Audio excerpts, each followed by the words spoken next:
का कार्य लिखना, मेरे मुताबिक 80% लिखना, 20%। मेरे लिए वो कैंडिडेट अच्छा नहीं जिसने 20 किताबें पढ़ी नहीं है, उसको 2 सफे लिखने नहीं आते। मेरे से एक आपने पेज पढ़ा और उसका आधा पेज मुझे लिख के दिखा दिया, मैंने वो कैंडिडेट। आइडिया का कोई इशू नहीं है यार, जो ग्रेजुएट्स आपको आइडिया का कोई इशू नहीं है। आपको स्टार्ट करना है कहां से? ग्रामर से। ग्रामर का मतलब है सिंटैक्स, सेंटेंस स्ट्रक्चर। आपको सिर्फ लाइन बनानी आनी चाहिए।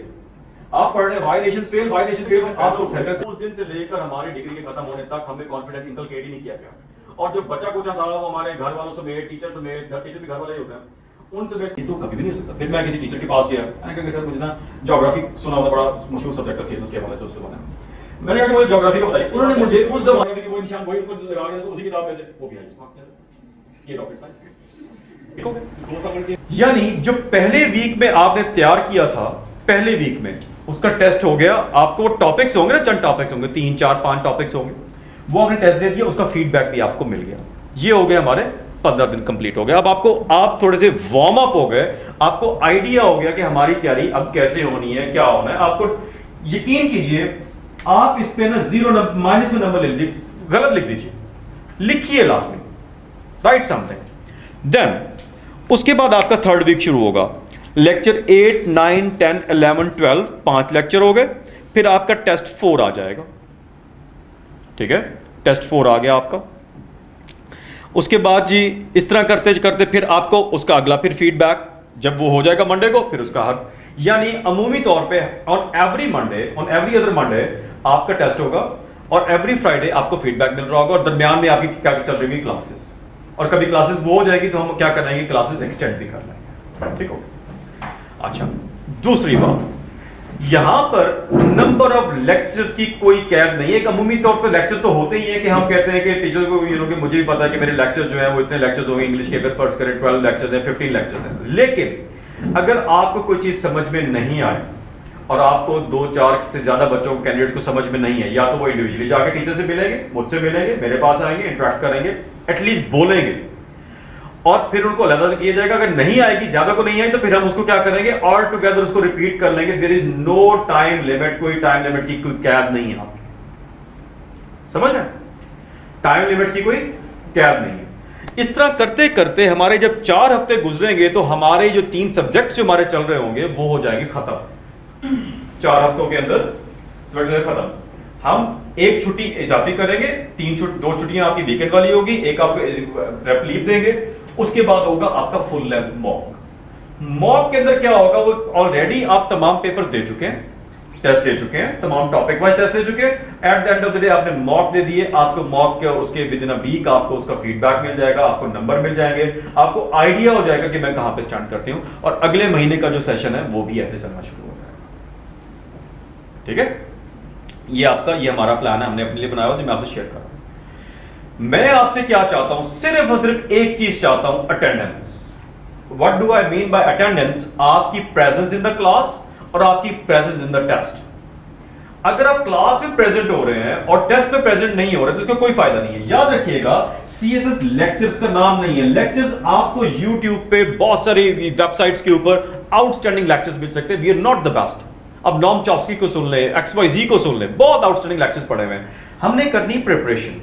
If you're coming here, if you're coming to me, you're here for preparation. You're not here for taking lectures. मैं यहाँ पर लेक्चर देने के लिए नहीं आया हूँ, ना मेरे टीचर्स आएंगे। वो आएंगे आपको प्रिपरेशन बोर्ड के अंदर लाने के लिए। वही काम होगा जो OA लेवल्स में होता था या मैट्रिक FSC में हुआ करता था। आपको पढ़ाया, आपको दिया, आप लेके आए, सुबह रात को अंधेरे में उठते थे और रात को अंधेरे में सोते थे, यही करते थे ना, चाइल्ड लेबर। तो ये चाइल्ड लेबर के लिए आप तैयार हो जाइए। तो जो तो लोग कर लेंगे चाइल्ड लेबर की तैयारी, तो वो 4 महीने के अंदर, 4 महीने के 3.5-4 महीने के अंदर, 3 महीने के अंदर उनको आइडिया हो जाएगा कि मैं कहां पे स्टैंड करता हूं, कहां पे स्टैंड करती हूं, और दे वुड बी रेडी। बाकी लोग जो होंगे वो नहीं कर पाएंगे। अच्छा, अब जो नहीं कर पाएंगे उसमें 2 किस्म के लोग होंगे। एक जिनकी कैपेसिटी नहीं थी। कैपेसिटी कौन से लोग थे? उन्होंने जिंदगी में कभी उनको पढ़ने की आदत ही नहीं थी, ठीक है। ये नहीं कि उनका IQ कम था, मैं जो नहीं कर पाएंगे, इनएबिलिटी, पढ़ने की आदत नहीं थी, वो थोड़ा डिले हो जाएंगे। वो टेस्ट देंगे तो जब टेस्ट देने लगेंगे तो वो 2 के बजाय 1 सवाल कर लेंगे, एटलीस्ट 1 सवाल तो करेंगे। और कुछ होंगे जो पेपर ही नहीं दे रहे होंगे, उनका आप कुछ नहीं कर सकते। जो 1 क्वेश्चन कर रहे हैं उनका तो आप कुछ कर सकते हैं, लेकिन जो 2 क्वेश्चन नहीं कर रहा है, 4 क्वेश्चन नहीं कर रहा, उसका आप कुछ नहीं कर सकते। मैं 1 महीने के बाद आपसे आपकी क्लास का, ऑनलाइन का भी और ऑन कैंपस का भी अटेंडेंस का आपसे शेयर करूंगा, कितने लोगों ने कितने अटेम्प्ट दिए, पेपर दिए, कितनी क्लासेस ली हैं, कितनी क्लासेस मिस की हैं, आपके सामने आ जाएगा कि फिर आपको आइडिया हो जाएगा कि लोग सीएसएस में फेल क्यों होते हैं और उसके रीजंस क्या होते हैं। कहीं पर जाते हैं उस वहां पे ये हो गया, कहीं पर चले जाइए, तैयारी का तरीकाकार यही है। मेरी स्कीम ऑफ स्टडी के अंदर तैयारी का तरीकाकार है लिखना। मेरे मुताबिक 80% लिखना, 20%। मेरे लिए वो कैंडिडेट अच्छा नहीं जिसने 20 किताबें पढ़ी हुई हैं और उसको 2 सफ़े लिखने नहीं आते। मेरे समय एक आपने पेज पढ़ा और उसका आधा पेज मुझे लिख के दिखा दिए, मेरे लिए वो कैंडिडेट। ठीक है जी। अभी आता हूं अपनी स्कीम ऑफ स्टडी की तरफ। तो आपका ये प्लान होगा, इस तरीके से चलेंगे। यहां तक आपका अगर कोई क्वेश्चन है तो मुझे बताइए। कोई क्वेश्चन जो ऑनलाइन बैठे हुए हैं, जो अभी इधर ऑन कैंपस हैं, जो ऑनलाइन वालों से मुझे इंटरेक्शन कर रहा था, वो इसलिए कर रहा था कि आपको पता चल जाए कैसे माइक को अनलॉक करना है, सॉरी जो है ना ऑफ, उसको जो है ना आपने अनलॉक करके आपने बात करनी है और फिर उसको कैसे आपने ऑफ कर लेना। ठीक है। फील एट होम, आपने ऐसे बात करनी जैसे क्लास में ही है। आप चुप करके बैठे रहेंगे, किसी को कोई पता नहीं चलेगा। आपको कुछ समझ में नहीं आ रही, चीज़ें नहीं आ रही तो मुझसे बात कीजिए। ठीक है जी। कोई क्वेश्चन हो तो कीजिए यहाँ तक सो फॉर, बताइए। सर एक क्वेश्चन है, मतलब जो ऑनलाइन स्टूडेंट्स हैं अगर उनको कोई मसला आ रहा है जी, आपको जो है ना कोऑर्डिनेटर है, आपको साइन की गई है। ठीक है। आप उनको बताएंगे, वो आपका मेरे से इंटरेक्शन भी करवा देंगी। जो टीचर के साथ इंटरेक्शन करवाना होगा उनके साथ भी करवा देंगी। जो भी आपके मसले मसाइल होंगे वो आपके हल हो जाएंगे। अगर नहीं होते तो क्लास में मैं आऊँगा या टीचर्स आएंगे, उनको बता दीजिए कैसे हो रहा है। ठीक है। तो आपको उनका भी फीडबैक मिल जाएगा जो कोऑर्डिनेटर्स होंगे, but they will take care of you. जी जी। क्वेश्चन जी, पहले कंपल्सरी कंप्लीट करेंगे और उसके बाद फिर ऑप्शनल पे जाएंगे। पहले कंपल्सरी कंप्लीट करेंगे और फिर ऑप्शनल की तरफ जाएंगे। जी। और शायद एक खामोशियों से बात तो नहीं कर रहा मैं, बात कीजिए मुझसे, टॉक टू मी। आपके दिमाग में मिथ्स होंगी, कुछ चीजें तो होंगी, मैं आगे चलता हूँ। मैं आई एम नॉट हियर, बात कीजिए। What about the optionals we are having flexibility?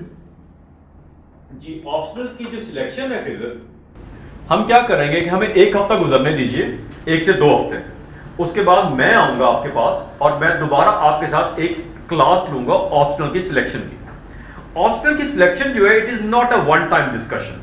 I will give you a complete presentation. I will tell you कि कौन से सब्जेक्ट जो है वो 4 चीजें होती हैं जिस पे हम डिस्कशन करेंगे। एक होते हैं स्कोरिंग ट्रेंड्स, जो मेरे लिए मैटर करते हैं।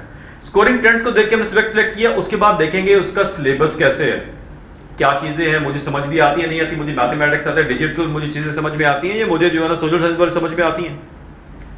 उसके बाद देखा जाएगा कि उसकी अवेलेबिलिटी ऑफ बुक्स। अब देखिए, पोस्ट 2016 सीएसएस का सिलेबस चेंज हुआ। अब जब सिलेबस चेंज हुआ तो काफी तरह से नए सब्जेक्ट्स अनाउंस उन्होंने इंट्रोड्यूस कर दिए। अब जो पब्लिशर थे उन्होंने किताबें विकिपीडिया से कंपाइल करके छाप दी। वो इतनी वायरल हो गई कि किसी को जरूरत ही नहीं पड़ी उनकी, क्योंकि चीज बिक रही है मेरी, तो मैं उसको अपने अपडेट क्यों करूं। उन्होंने वही की वही विकिपीडिया वाली जो है ना आपको देते रहे और सब स्टैंडर्ड जो है ना देते रहे। जो ही वो आपको देख के करेगा, चेक करेगा, आपको फेल कर देगा, वरना मंडी लगेगी तो आपको पास कर देगा एग्जाम के। अक्सर आपने सुना होगा कि क्या हो गया, तो वो ये वाली होती है वो सिलेबस। और जब सिलेबस देख लेंगे, किताबें मिल जाएंगी, फिर हम देखेंगे मेरा एप्टीट्यूड क्या है, कि मेरा एप्टीट्यूड इस सब्जेक्ट के लिए है भी या नहीं है। मेरी, अगर आप पंजाबी रखना चाहते हैं तो आपकी उर्दू की या सिंधी रखना चाहते हैं, उर्दू रस्म खत जो है, उर्दू हैंड राइटिंग ठीक है या नहीं है, क्योंकि उर्दू रस्म खत के अंदर लिखनी पड़ेगी आपको। तो अगर पंजाबी में वो नहीं है तो फिर हम साइकोलॉजी रखेंगे, फिर सोशियोलॉजी देखेंगे कि कैसे कैसे करना। वो सारा कुछ मैं डिटेल के अंदर बताऊंगा। वजह जब ये मैं बता दूं खिजर, सॉरी, जब ये मैं बता दूंगा तो उसके बाद अगर आपके कोई इंडिविजुअल कंसर्न्स होंगे तो I would be there, I would be here in the class, तो फिर आप मुझसे इंटरेक्ट करके पूछ सकते हैं। अभी तो हमने वार्म अप करना है, अपने आप को सेंसिटाइज करना है कि सीएसएस के अंदर होता क्या है, चीजें क्या है उसके अंदर, और हमारा जो मिथ्स है उसको मैं रिमूव करने के लिए। ये तो था हमारा जो है ना वो प्लान। इसके और से कोई क्वेश्चन? Know questions?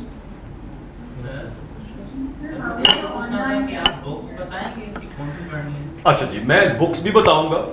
एक बात तो याद रखिए, अंग्रेजी के लिए आपको कोई बुक लेने की जरूरत नहीं है, क्योंकि अंग्रेजी मैं पढ़ाऊंगा। और मेरी स्कीम ऑफ स्टडी के अंदर 1 book 1 subject, that is. Pakistan affairs के लिए मेरे लिए सबसे बेहतरीन किताब वो है जो आपने मैट्रिक में पढ़ी, ओ लेवल्स में पढ़ी। नाइजल कैली की किताबें आज भी सारे कैंडिडेट्स पढ़ते हैं, वही पढ़ के फिर उसके बाद मैंने ट्रैक टू पाकिस्तान भी पढ़ी थी, मैंने ब्रीफ हिस्ट्री ऑफ टाइम भी पढ़ी थी, सॉरी जो है ना कंसाइज हिस्ट्री ऑफ पाकिस्तान भी पढ़ी थी। ये भी देखिए, क्वालिफाई करने के बाद जो कैंडिडेट बता रहा है वो और चीजें, उनको अभी आके इंटरव्यू नीचे दे रहे हैं, उनकी शक्लें देख लें, उनका जब रिजल्ट आएगा उसकी शक्लें देखना, यूं करके बैठे होंगे, थोड़ा सा ना खामोश होकर बैठे होंगे। अभी देख रहे हैं कैसे यूं करके बैठे हैं। यू नो कि सक्सेस चेंजेस मैनी थिंग्स।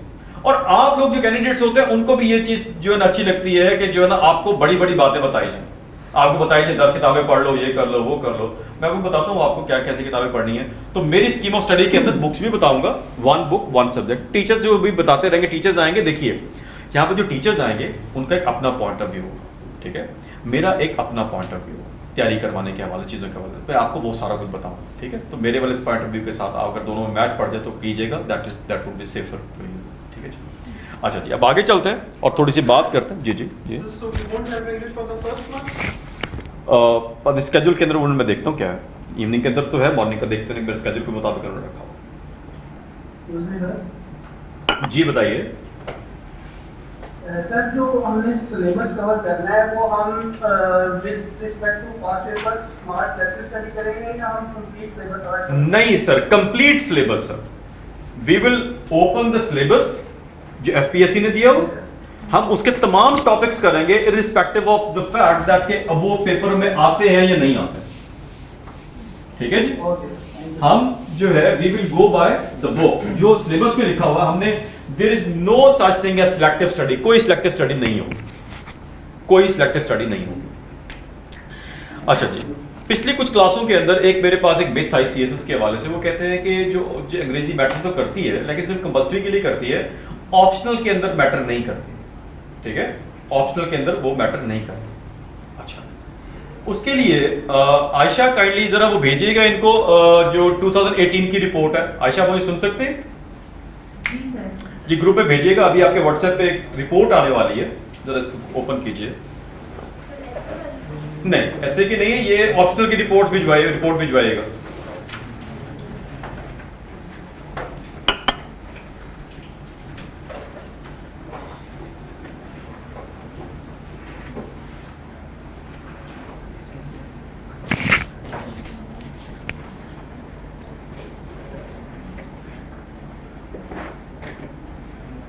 आशा भिजवा दिए।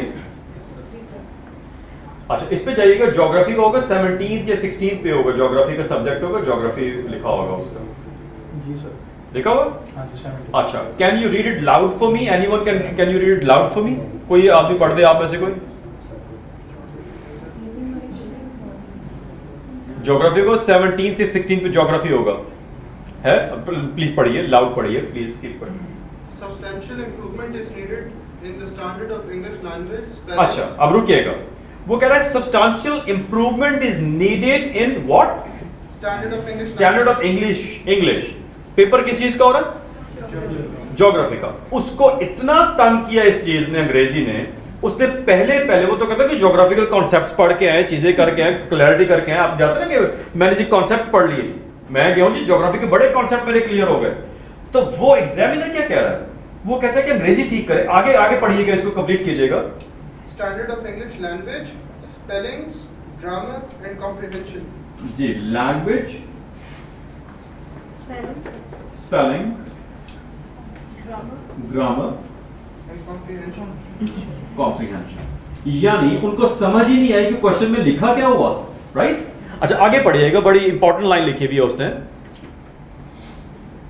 Some candidates wrote drought instead of drought and earthquake instead of earthquake. GST को हम एफ पढ़ते हैं ना यूजुअली, किसी ने टीचर ने लिखवा दिया, ड्रॉट को ड्राफ्ट, उन्हें ड्राफ्ट DRAFT लिखना शुरू कर दिया और अर्थक्वेक लिख दिया अर्थक्वेक की जगह पे। यानी ये एन मैस हुआ, मैथ्स लेवल पे हुआ, इतना हुआ कि कैंडिडेट जो एग्जामिनर था तंग आ गया। अच्छा, इससे ऊपर वाला जो सब्जेक्ट है गवर्नेंस एंड पब्लिक पॉलिसी, यही है ना जी, उसकी आखिरी 2 लाइनें पढ़िएगा। Almost all the scripts were almost all the script, क्या कह रहे हैं? ऑलमोस्ट तकरीबन तमाम स्क्रिप्ट जी were full of grammatical, spelling and punctuation errors. वही बातें आ गई। अब जो भी घर जाके आप इसको बंद कर दीजिए, नाउ लुक हियर, आप जिस भी सब्जेक्ट को उठाएंगे वो 80-90% सब्जेक्ट्स के अंदर क्या कर रहा होगा? वो कहेगा spelling, grammar, comprehension, spelling, grammar, comprehension. मेरे पास आप आते हैं, सर मैं कहता हूँ ये स्पेलिंग गलत है, दोबारा लिख के, सर बाकी तो चेक कर दें। तो बाकी मैं वही चेक कर सकता हूँ जो एग्जामिनर कर सकता है, ठीक है? वो कहते हैं, मैं कहता हूँ ग्रामर गलत है, ठीक है जी, तो वो कहते हैं ये तो बाकी छोड़े सर, इसको छोड़े सर, बाकी तो आइडिया ठीक है। आइडिया का कोई इशू नहीं है यार, योर ग्रेजुएट्स, आपको आइडिया का कोई इशू नहीं है। आपको स्टार्ट करना है कहां से? ग्रामर से। ग्रामर का मतलब है सिंटैक्स, सेंटेंस स्ट्रक्चर। आपको सिर्फ लाइन बनानी आनी चाहिए। आप पढ़ रहे हैं why nations fail, why nation fail में आपको सेंटेंस लिखना नहीं आता। माय बेस्ट फ्रेंड पे आप ये नहीं लिख सकते अली या Alina is my best friend, she और he wakes up early in the morning, she goes to school daily. आप गोज टू और गो टू में डिफरेंस नहीं पता, और आपको यहाँ पर स्टूडेंट कैंडिडेट्स कहते हैं, कोई भी क्वालिफायर कहे आपको, या कोई भी कहे कि आप वाई नेशंस फेल पढ़ लें या पाकिस्तान हार्ड कंट्री पढ़ लें, हाउ मुझे नहीं समझ आती कि वो किस तरह जो है ना इसको कोई बंदा इसको जस्टिफाई कर सकता है कि पहले तो जो एग्जामिनर कह रहे हैं आपको यही क्लियर करना है ना जी। कहते हैं कि बुल्ले शाह आसमानी उठदियां पढ़दा जड़ा घर बैठा उन्होंने पढ़िया ही नहीं, जो बेसिक चीज है उसको पकड़े ना, स्टार्ट कहां से करना है, दैट इज द बेसिक है। ये ठीक हो जाएगी, अगर ये ठीक है, ये ठीक होगी, उसके बाद स्पेलिंग ठीक कीजिए, स्पेलिंग ठीक करेंगे तो लैंग्वेज कॉम्प्रिहेंशन खुद ब खुद ठीक हो जाएगा। ये ठीक हो गया, उसके बाद आपको क्या चाहिए, आपको कॉन्सेप्ट्स चाहिए, कॉन्सेप्ट मैं पढ़ा रहा हूं, टीचर्स पढ़ा रहे हैं, दैट इज इट, को लिख लीजिए जाके, प्रैक्टिस भी कर रहे हैं, समझ आ रही है जी। So this is how we are going to go. आप लोगों को जो सबसे ज्यादा जो मेहनत करनी है वो किसके ऊपर करनी है, वो अपने सेंटेंस स्ट्रक्चर पे करनी है, ग्रामर पे करनी है, ठीक हो गई जी, ग्रामर पे करनी है। अब आते हैं जी कुछ बुक्स के हवाले से। एक क्वेश्चन है जी प्लीज गो अहेड। जी जी सर, ये जो आपने सिलेबस दिया फर्स्ट वीक का, मतलब जनरल एबिलिटी वगैरह ये थी, तो क्या हम ये नहीं चाहिए कि इसके साथ हमें इंग्लिश का भी एक लेक्चर होना चाहिए ताकि वो साइमल्टेनियसली सुना। यार ग्रामर तो मैं डॉक्टर जात मैं आपको डिटेल में पढ़ाऊंगा ना, इंग्लिश का जो है वो डिटेल के अंदर सेशन जो है मैं उसी की तरफ ही आने लगा था, ठीक है, वो डिटेल के अंदर मैं पढ़ाऊंगा, ठीक हो गया, मैं उसकी तरफ आने लगा था अभी। अच्छा, अब होता क्या है कि आपको जो CSS है मेरे मुताबिक वो 80-90% आपके पहले दो पेपर्स हैं, ठीक है, पहले दो पेपर्स। अब वो पहले दो पेपर्स जो हैं वो इंतहाई इंपॉर्टेंट हैं, और आप जहां पे भी जाते हैं तो आप कहते हैं कि यार अंग्रेजी तो पढ़नी है ना, अंग्रेजी तो पढ़नी है। I started my journey when I was teaching. मैं घर पे जब पढ़ाता था तो मैं अंग्रेजी पढ़ाता था और साथ में बाकी सब्जेक्ट भी पढ़ाया करता, सारे पढ़ाया करता था। तो मैंने अंग्रेजी से स्टार्ट किया, तो मुझे पता था कि अंग्रेजी जो है ना बहुत इंपॉर्टेंट है, अंग्रेजी पे बहुत ज़्यादा तवज्जो दिया करता था। तो अभी तक जो है, अभी तक बाकी सब्जेक्ट्स तो जो है वो पॉजिटिव टाइम के जैसे आई कैन नॉट टेक, लेकिन अंग्रेजी जो है, इंग्लिश के दोनों पेपर जो है वो मैं डिटेल्ड में पढ़ाता हूँ। डिटेल्ड सेशन होता है अंग्रेजी का, वो इतना डिटेल्ड होगा कि उसके अंदर मैं आपको बताने लगा हूं कि क्या क्या चीजें मैं पढ़ाऊंगा और क्या क्या चीजें आप मुझसे एक्सपेक्ट करें, और फिर मैं आपसे क्या एक्सपेक्ट करूंगा, ठीक है जी। तो आइए उसको पढ़ते हैं। जब मेरी क्लासेस आपके स्टार्ट होगी तो उसके अंदर कुछ चीजें जो आपको मैं जिस तरह लेकर चलूंगा, मैं पहले आपको रिवाइज करवाऊंगा टेंसेस। टेंसेस क्यों रिवाइज करवाऊंगा आपकी जो है ना, आइए पहले इसको देखते हैं कि हम पहले ब्रेकअप कर लेते हैं। हमारा जो प्रेजेंट कॉम्प्रिहेंशन का पेपर है उसके अंदर होता क्या है। हमारे पास 12 मार्क्स की है, वो क्या, उसके बाद 20 मार्क्स की है हमारे पास प्रेसी राइटिंग, 20 मार्क्स की है हमारे पास कॉम्प्रिहेंशन राइटिंग, और 10 मार्क्स की हमारे पास ट्रांसलेशन। तो ट्रांसलेशन जो है ये उर्दू से इंग्लिश में करनी है। तो आप में से काफी लोगों ने ओ लेवल्स किया हुआ है, जिन्होंने मैट्रिक भी की हुई उनको भी भूल गया, ऐसे ही है। तो इस 10 नंबर की ट्रांसलेशन को करने के लिए हम क्या करना पड़ेगा, हमें ये रिवाइज करने पड़ेगा, दोबारा पढ़ने पड़ेंगे। हमें ये पढ़ना पड़ेगा कि वो जाता है, ये कौन सा टेंस होता है, प्रेजेंट इंडेफिनिट। आपको लगेगा बच्चों वाली चीजें पढ़ने लगता रहे, I do not care, because जब आप ये करेंगे 2-3 लेक्चर्स के अंदर, 4 लेक्चर्स के अंदर, उसके बाद आपकी ट्रांसलेशन जो है आपको आइडिया हो जाएगा, और आप देखेंगे कि अक्सर कैंडिडेट जो है वो क्या गलती करते रहे इसके अंदर। आपको वाजे हो जाएगा कि आपकी गलतियां क्या है ट्रांसलेशन के अंदर, ठीक है। उसके बाद आएगा जी आपके जो है ना, आपके पास करेक्शन ऑफ सेंटेंसेस भी है, उसके बाद आपकी जी पंक्चुएशन, उसके बाद नरेशन, देन फ्रेजल वर्ब्स हैं, इडियम्स हैं, और पेयर्स ऑफ वर्ड्स। ये हमारा क्या है जी, ये हमारा पूरे का पूरा हो गया paper be complete, present comprehension. मैं आपको करेक्शन भी पढ़ाऊंगा, पंक्चुएशन भी पढ़ाऊंगा, नरेशन जिसको डायरेक्ट इनडायरेक्ट कहते हैं वो भी पढ़ाऊंगा। मैं आपको प्रेसी पढ़ाऊंगा भी, कराऊंगा भी, मैं आपको कॉम्प्रिहेंशन पढ़ाऊंगा भी, कराऊंगा भी, मैं आपको ट्रांसलेशन पढ़ाऊंगा भी, कराऊंगा भी। Phrasal verbs, idioms, pair of words, vocab, ये आपको मेमोराइज करनी है। मैं आपको बताऊंगा, सोर्सेज बताऊंगा, तैयारी पढ़ना कैसे, इनको मेमोराइज कैसे करना है, वो भी मैं आपको बताऊंगा। लेकिन ये प्योरली आपने करनी हो, ये चीजें जो है आपने करनी होगी। पढ़ाने वाली कौन सी है? टेंसेस होगी, करेक्शन, ग्रामर के रूल्स हो गए, लैबोरेटरी, ठीक है जी। देन प्रेसी राइटिंग, कॉम्प्रिहेंशन, ये वाली चीजें होगी, ठीक हो गया। ये जब कंप्लीट हो जाएगा हमारा पेपर, फिर हम आ जाएंगे एस्से की तरफ, ठीक है जी। हमारा आ जाएगा एस्से का पेपर, जो हमारा पहला पेपर होता है। तो आइए अब इसके बारे में बात करते हैं।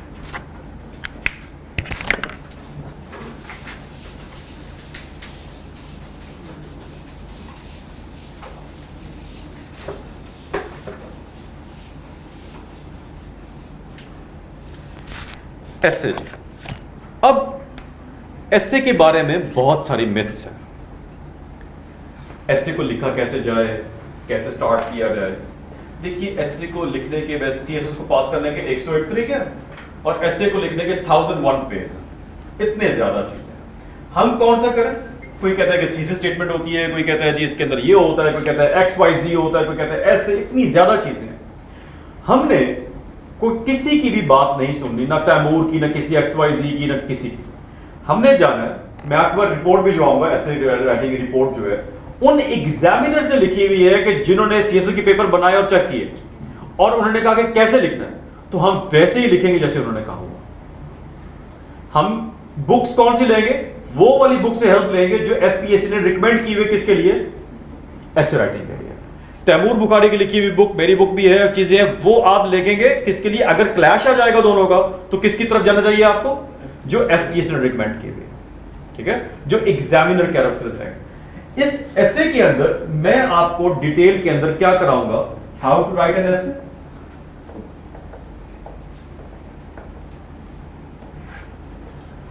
अब हाउ टू राइट एन एस्से में क्वेश्चन ये पैदा होता है कि हाउ टू राइट एन एस्से, ये एक लेक्चर नहीं है कि ऐसे कैसे लिख दिया। हमारे मल्टीपल लेक्चर्स होंगे इसके ऊपर कि आउटलाइन कैसे बनानी, आउटलाइन कैसे बनानी है, उसके पार्ट्स क्या होंगे। देन उसके बाद एस्से के जो पार्ट्स होते हैं, जिसमें आपका इंट्रोडक्शन, आपकी बॉडी और कंक्लूजन, जनरली इनको लिखा कैसे जाएगा, इसको कैसे लिखा जाएगा, इसको कैसे लिखा जाएगा, इसमें कैसे होगा, पैराग्राफ कोहेजन कैसे बनाएंगे, आपने जो है पॉइंट्स को कैसे एलैबोरेट करना है, आपके टॉपिक्स एंड सेंटेंसेस कैसे होंगे, कंक्लूड कैसे करना है, आपने इंट्रोडक्शन की लेंथ क्या होनी चाहिए, चीजें क्या होनी चाहिए, तमाम चीजें डिटेल के अंदर पढ़ाएंगे। जब ये पढ़ लेंगे तो इसके साथ साथ मैं आपको मुख्तलिफ किस्म के थीम्स भी पढ़ाऊंगा, आपको आइडियाज भी दूंगा, जिसके ऊपर आप हंड्रेड्स ऑफ जो है एस्सेस लिख पाएंगे उन थीम्स के ऊपर। वो थीम्स कौन कौन से जनरली जो होते हैं, वेयर नॉट लिमिटेड टू, मैं हर साल ऐड करता रहता हूं, इस साल भी कुछ ऐड किए हैं मैंने। वो है जी, आपके पास डेमोक्रेसी है, मीडिया, सोशल मीडिया, ग्लोबलाइजेशन, उसके बाद हमारे पास टेररिज्म, एक्सट्रीमिज्म, जो हमारी इंटॉलरेंस बढ़ी हुई हमारी सोसाइटी के अंदर, देन पॉपुलिज्म है हमारा, देन हमारे जो रीजनल कॉन्फ्लिक्ट जो इसके साथ अफगानिस्तान के साथ और इंडिया के साथ जो हमारा रीजनल कॉन्फ्लिक्ट है, ये जो ग्रेट गेम्स चल रही है रीजन के अंदर, उसके ऊपर पढ़ेंगे। देन जेंडर, विमेन के ऊपर आता है, जेंडर के ऊपर आता है। देन गवर्नेंस, जिसके करप्शन, इनएफिशिएंसी के ऊपर आता है। एजुकेशन लाजमी आता है। Global warming. फिर लिटरेरी एसेस कैसे लिखे जाएंगे, प्रोवर्बियल जो होता है, ठीक है, all that glitters is not gold, इस तरह के आ जाएंगे, ये वाले एसेस आ जाएंगे। एनर्जी क्राइसिस, इकोनॉमी, वो मैं रिकमेंड नहीं करता लिखने के लिए, लेकिन पढ़ा मैं दूंगा आपको, मैं रिकमेंड नहीं करता, ठीक है। ये और इसके अलावा फिर जिस तरह इंफॉर्मेशन टेक्नोलॉजी आई हुई है, उसमें एआई वगैरह आ जाएंगे, चीजें आ जाएंगी, ठीक है जी। तो अब जब आपने ये लिख लिया तो आपको मैंने थीम्स पढ़ा दिया। अब होगा क्या, मैंने आपको पढ़ाया, मैंने आपको एक थीम पढ़ाया, ठीक है जी। थीम पढ़ा के हमने उसके मल्टीपल टॉपिक्स डिस्कस कर लिए, जेंडर के ऊपर मल्टीपल टॉपिक डिस्कस किए। फिर उसके बाद डिस्कस करके मैंने आपको क्या, उसका मटेरियल भेजूंगा मैं आपको। मैंने पढ़ा दिया, समझा दिया, आपको डिस्कस कर लिया, आपने मटेरियल आपने खुद पढ़ा, फिर उसके बाद मैं आपको लिखने के लिए दूंगा कि यार इस पैटर्न के ऊपर मुझे लिख के दिखा, वो आप मुझे लिख के दिखाएंगे, ठीक है, मुझे आप लिख के दिखाएंगे। इस तरह हम ऐसे ही क्लासेस लेकर चलेंगे। प्रेसी के अंदर क्या होगा, प्रेसी पढ़ा दी, चीजें कर दी, तो आपके प्रेसी के जो है ना इंग्लिश के 3 किस्म के टेस्ट होंगे। एक वो टेस्ट है जो कि मैं क्लास में आपको जो है ना करवाऊंगा, आपको पढ़ाया, अभी टाइम रहता है तो मैंने आपको टेस्ट दे दिए, क्लास टेस्ट होंगे। दूसरे टेस्ट वो होंगे जो मैं आपको होमवर्क के लिए दूंगा, जो आप घर से करके आएंगे, वो भी टेस्ट के तौर पे लेता हूं। और तीसरे टेस्ट तो आपके जो स्केड्यूल्ड है, जो इसके अंदर स्केड्यूल्ड होंगे वीकली जो होंगे, ठीक है जी। 3 किस्म के टेस्ट हो जाएंगे। अच्छा, हैविंग सेड दैट, आप लोग over and above these tests, English के या किसी भी सब्जेक्ट के, स्पेशली इंग्लिश के, क्योंकि इंग्लिश में ज्यादा हो जाता हूं, अगर आपको लगता है कि आपकी कैपेसिटी ज्यादा है और आप ज्यादा चीजें लिख के दिखाना चाहते हैं, पिछली ठीक हो गई हैं, आपकी पिछली ठीक होना शुरू हो गई हैं, और आप ज्यादा लिख के दिखाना चाहते हैं, यानी कि 50 to 70 टेस्ट ऑलरेडी इंक्लूडेड हैं, ओवर एंड अबव आप कुछ और लिख के दिखाना चाहते हैं, तो you are more than welcome. 1-2 assignment के लिए जितनी मर्जी करवाएं आप, ठीक है, सेशन के दौरान, आपकी कैपेसिटी पर डिपेंड करता है। मेरे पास कैंडिडेट्स आते हैं, वो मुझे प्रेसी करके दिखा रहे होते हैं, टीचर को दिखाते हैं, 1 ठीक हो गई, उसे कहते 2-2 कर रहे हैं, 2 ठीक हो जाती है, अब 4-4 कर लो, 4-4 करके 2 में पूरे 50 सालों की प्रेसी खत्म कर देते हैं हफ्ते। दोबारा फिर 2023 से फिर पीछे शुरू हो जाओ, 71 से फिर चलते रहो। आप पे डिपेंड करता है सर कितना आप लिख के दिखाओ। मैंने आपको टेस्ट दे दिया, लिखवा दिया, ये वाला टॉपिक पढ़ा दिया आपको। मैंने कहा कि जेंडर इक्वालिटी पे लिखे, जेंडर इक्वालिटी से बेहतर, आपने मुझे आउटलाइन ओपी पैराग्राफ लिख के दिया। आप साथ में एक और टॉपिक लिख के आ गए, आपने कहा कि सर मैंने टीचर को एक और 3-4 टीचर्स हैं, आपके सिर्फ और सिर्फ इंग्लिश के लिए 3 टीचर्स हैं मेरे अलावा, आपकी ग्रामर और बाकी चीजें चेक करेंगे, ठीक। तो आपने उनको बता दिए, ठीक है। कोई टीचर नहीं कर रहा तो आप उनको बता दीजिए, कोऑर्डिनेटर को बता दीजिए, वो आपको कोऑर्डिनेट करवा दीजिए। तो ये आप पे डिपेंड करता है। मुझसे आप एक्सपेक्ट करेंगे ये तमाम चीजें, और मैं आपसे एक्सपेक्ट करूंगा आपकी कमिटमेंट और परसेवरेंस। आपका काम सिर्फ और सिर्फ इतना है कि आप रेगुलर आइए और काम कीजिए, और एक्स्ट्रा काम करना तो वो भी करके दिखाइए।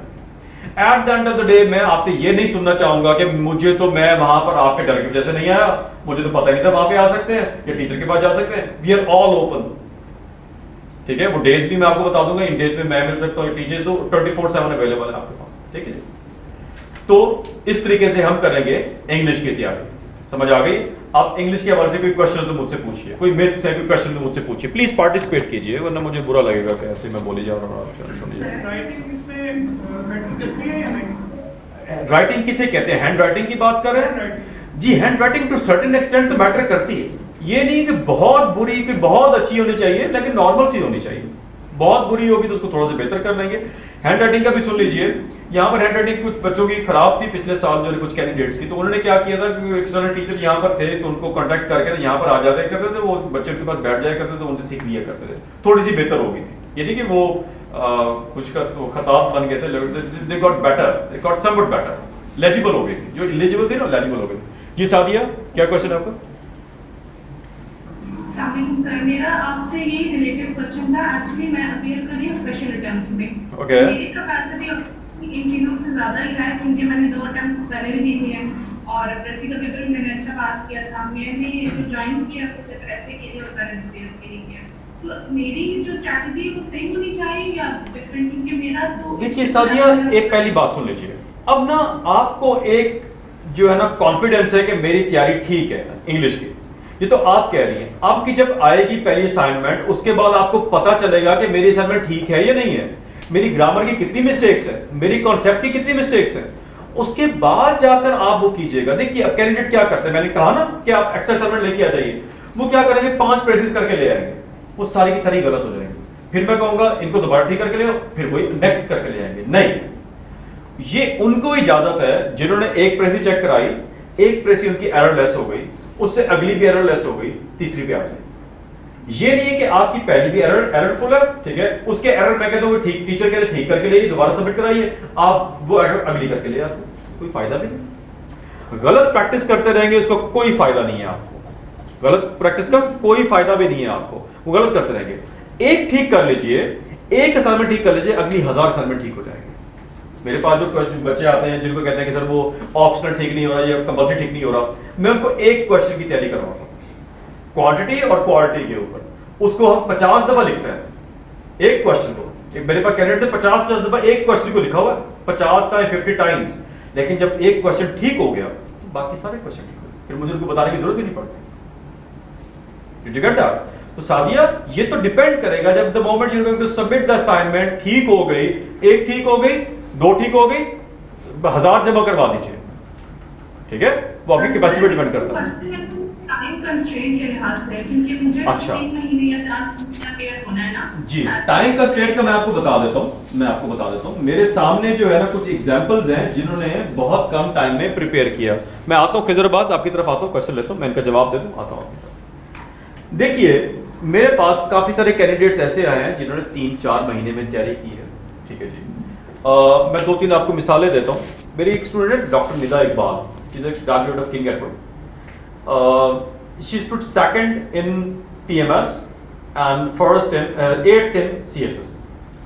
अच्छा, CSS में ना उनकी ना सेकंड अटेम्प्ट थी। पहली अटेम्प्ट में शी वाज टॉपर भी थी, कई ग्रेजुएट भी थी, सारा कुछ था, but she could not qualify, उनके नंबर भी थोड़े से कम आ गए। Why? The reason was that maybe she was misguided. उनको बताया नहीं है कि आप कितनी इंटेलिजेंट है या कितनी बेहतर है, इसको थोड़ा सा इतना कर पे लिखेंगी तो आप 37 मिनट्स के अंदर एक पाकिस्तान अफेयर्स का क्वेश्चन आया तो आपने पहले मुझे ये बताइए पेजेस कितने लिखे गए आपसे, फिर मैं आऊंगा रेलेवेंस कितनी, रेलेवेंट था नहीं था, पेजेस थे क्या था, कैसे लिखा, क्या उनको, वो सारी चीजें देखनी पड़ती हैं, ठीक है जी। तो वो भी करते हैं तो आपको आइडिया हो जाएगा 1 हफ्ते के अंदर, ठीक है जी। पहले आप खिजर के आवाज क्वेश्चन करेंगे, उसके बाद फिर मैं ईमान और आमना की तरफ आऊंगा।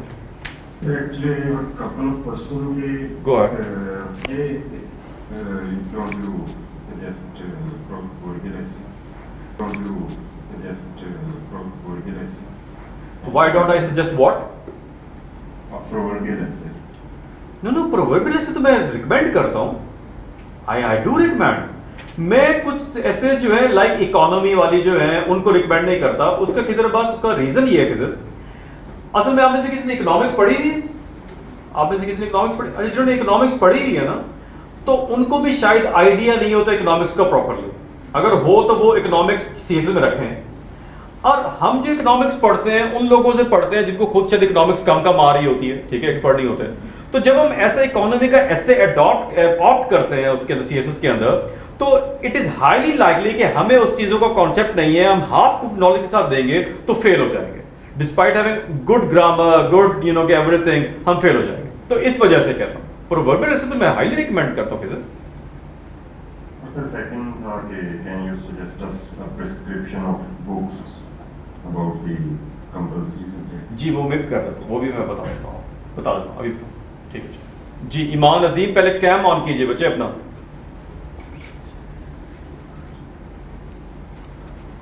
चले उसी तो आमना आपको। जी हाँ ईमान जी बोलिए। जी सर, मेरा ये सवाल था कि जो ऑनलाइन है वो कैसे आपको असाइनमेंट्स और टेस्ट सबमिट और उनकी इवैल्यूएशन कैसे? बेटा आपकी जो इवैल्यूएशन है, जो असाइनमेंट की सबमिशन जो है वो होगी गूगल क्लासरूम के ऊपर, उसका सारा का सारा प्रोसीजर आपको बता दिया जाएगा। अभी आपको एक जो छोटी सी वीडियो आएगी, स्क्रीन रिकॉर्डिंग होगी उसके अंदर, तो आप देख लेंगे असाइनमेंट्स कैसे आपने अपलोड करनी है, कैसी होंगी और आपको फीडबैक कैसे मिलेगा, सारा कुछ आ जाएगा अभी क्लास के बाद।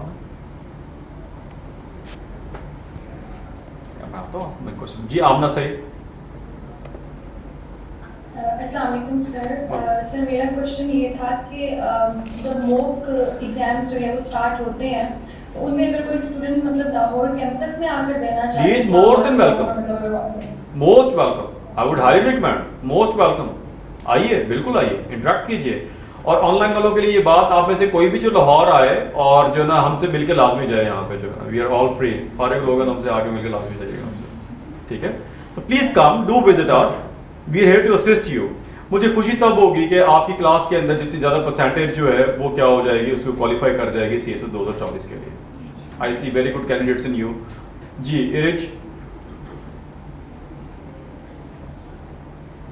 सर मैंने पूछना था कि वोकैबुलरी के लिए हम कौन से रिसोर्सेज यूज कर सकते हैं और कब से वोकैबुलरी कौन सी वोकैब? अब वोकैब का गुड क्वेश्चन। अब वोकैब इनके दिमाग में है वो वाली वोकैब, कौन सी वोकैब? एक जो the one we write in the paper और द वन जो ऑब्जेक्टिव में आती है। किस वोकैब की बात कर रही है रेजा? नहीं, कलेक्टिवली नहीं है। देखिए दो ये अलग अलग चीजें हैं। एक वो वोकैब है जो कि आती है हमारे ऑब्जेक्टिव के अंदर, वो तो होती है हमारी रोट लर्निंग, वो तो हम मैनहट्टन की या जो GRE की जो वर्ड लिस्ट होती है ना, किसी भी ले लीजिए मैनहट्टन की, ये बैरन्स की वर्ड लिस्ट जो है वो हम ले लेंगे। लेकिन वो कब करेंगे? पेपरों के करीब, दिसंबर में जाके उठाएंगे। वो शॉर्ट टर्म मेमोरी में आती है, भूल जाती है, कहते 10-10 वर्ड्स करता जाऊंगा, 10-10 वर्ड्स आगे करता जाऊंगा, 10 पिछले भूलते जाएंगे। एंड में जब प्रेशर पड़ेगा, तमाम कोर्स कंप्लीट होगा हमारा, दिसंबर के अंदर हम उसको उठाएंगे, दिसंबर, जनवरी और फेब के अंदर हम उसको जाके दे देंगे, ठीक है।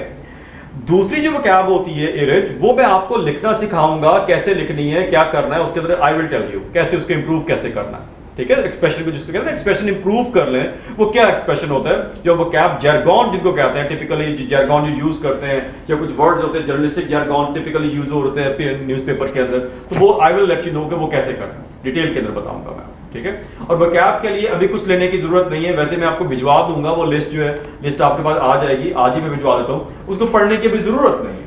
पढ़ना चाहते हैं अपने टाइम में तो पढ़िए, but there is no need, हम दिसंबर में जाके करेंगे, बाकी चीजों पे फोकस करते हैं, ठीक है रिच जी। मिसबा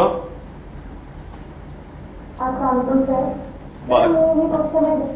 बताया कि दिसंबर में हम जाके वो स्टार्ट करेंगे, सर हमारा सेशन जो है वो अगस्त तक चलेगा। तो सेशन तो खत्म हो जाएगा, आपका दिमाग तो बंद नहीं होगा, दिमाग आपने उसको मेमोराइज तो आपने करना है ना, वो तो आपने मेमोराइज करना है उसको। नो सर, मेरा मतलब ये कि आप बाद में भी हो जाएंगे बच्चे गाइड तो मैं कर दूंगा, गाइड मैं कर दूंगा, मैं आपको जाने से पहले ही सारा कुछ गाइड कर दूंगा। सेशन खत्म होने से पहले आपको everything would be crystal clear, करना क्या है, सेशन के बाद कैसे करना है, क्या करना है, सारा कुछ मैं बता दूंगा, ठीक है। Everything would be crystal clear, कौन से सोर्सेज है, घर बैठ के कैसे करना है, चीजें कैसे करनी है, सारा कुछ मैं बता दूंगा। अच्छा, एक और बात घर बैठने से याद आया, कैंडिडेट्स घर बैठ के भी CSS हो जाता है। आजकल क्या हुआ है उन कैंडिडेट्स के साथ, वो घर बैठ के तैयारी कर रहे होते हैं, वो मॉक देने आते हैं मेरे पास कहीं पे XYZ, काफ़ी इदारे हैं यहाँ पे, चले जाते हैं उनके, वो जाते हैं अपना कंपैरिजन करते हैं दूसरे कैंडिडेट्स के साथ, कहते हैं यार ये तो बहुत अच्छा लिख रहे हैं, हालांकि वो खुद अच्छा लिख रहे होते हैं, उनका पेपर नहीं होता, तो वो फिर भाग जाते हैं CSS के पेपरों से। तो खुदारा माइंड बना के आइए कि अगर 2024 में पेपर देने हैं तो प्लीज टेक दिस अटेम्प्ट, बहुत टाइम पड़ा हुआ है, मई में है अभी हम, ठीक है। गॉड फॉरबिड के अल्लाह ना करे कि कोई जो चीज़ें हमारे पॉलिटिकल जिस तरह हमारी वो हो रही है, फ्लूइड हुई हुई सिचुएशन कुछ और हो जाए, बहुत टाइम पड़ा हुआ है, 7-8 months, more than enough time, ठीक है।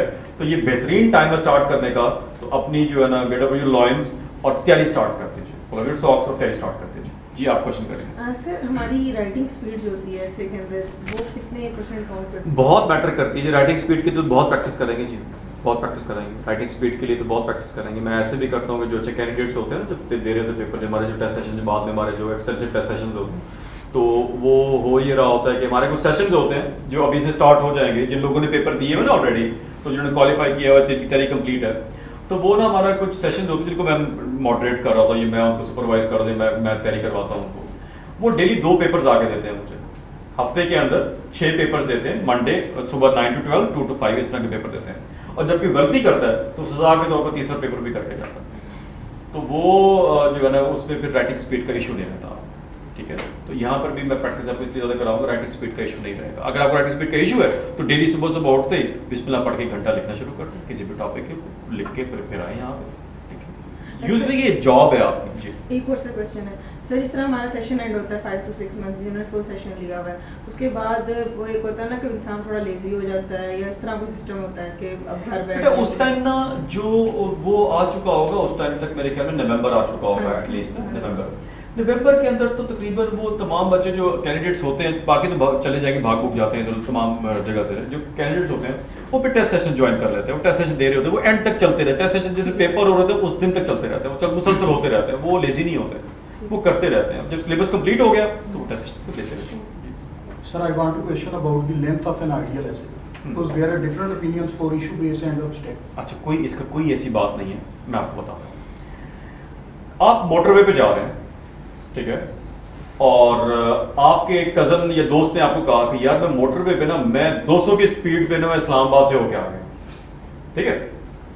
आपने डरते डरते 140 पे जा रहे थे, आपको पुलिस वाले ने रोक लिया, आपको पुलिस वाला रोक लिया। उस आपके कजन ने वीडियो भी लगाई हुई थी अपनी, वो अपलोड की, या दोस्त ने, आपको पुलिस वाले ने रोक लिया रास्ते में, उसने कर दिया आपका चालान। आप उसको कहेंगे, आप उसको कहते हैं कि भाई वो तो मेरा कजन तो गया था, वो कहेगा आप अपना जवाब दें, ऐसे ही है ना। अब आइए अब इसको अप्लाई करते हैं इस रूल को ऐसे ही। आपने अक्सर लोगों ने सुना होगा कि मैंने 1500-1600 वर्ड्स का लिख दिया, मैं पास हो गया। Abstract में नहीं, किसी भी उसमें ये ऐसे ही तो एमए एक नया खोल दिया ना उन्होंने, एक नया चीज वो बता दी कि एब्स्ट्रैक्ट के अंदर ऐसे होगा, ऐसी कोई बात नहीं, कोई ऐसी बात है ही नहीं।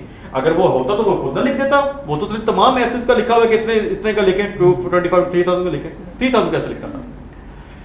तो मेरा एक स्टूडेंट था, तो उसने मुझे कहा कि रिजल्ट से 2 दिन पहले रिटन से, सर मैंने कहा तुम तो अच्छे कहते, सर मैंने 1400-1500 वर्ड्स का लिखा, मैंने कहा तुम यकीनी तौर पर फेल हो,